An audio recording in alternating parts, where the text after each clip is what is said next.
Today, I'll walk you through how to add Airtable modules in Make, so you can connect your databases directly into powerful automated workflows. If you find this helpful, be sure to like and subscribe, and let's get right into it. Start by logging into Make. Just open your browser, head over to Make, sign into your account, and open your workspace. Once you're in, you'll need to open or create a scenario. Click on Scenarios from the left menu, then either create a new scenario or open an existing one where you want to add the Airtable module. On the canvas, click the plus button to add a new module.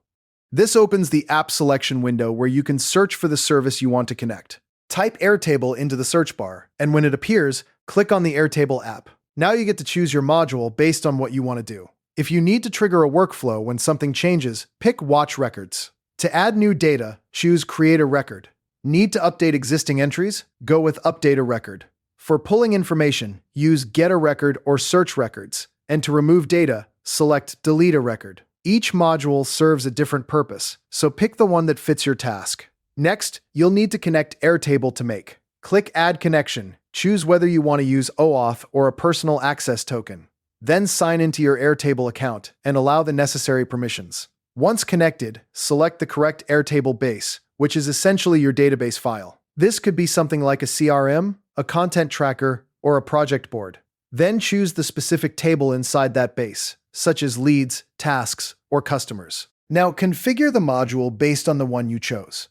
If you're creating a record, fill in the fields like name, email, or status.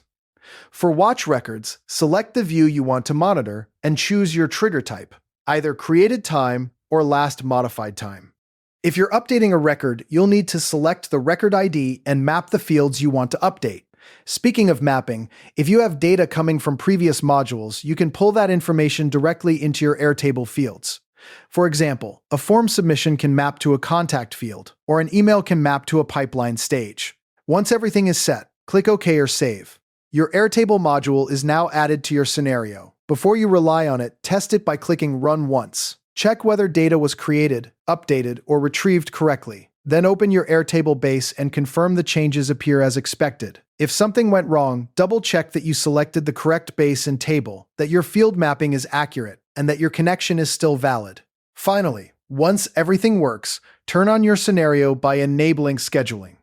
This lets your automation run on its own, saving you time and effort. And that's it. Airtable modules are now successfully added in Make, and you can automate creating, updating, searching, and managing your Airtable records inside your workflows. Thanks for watching, and I'll see you in the next tutorial.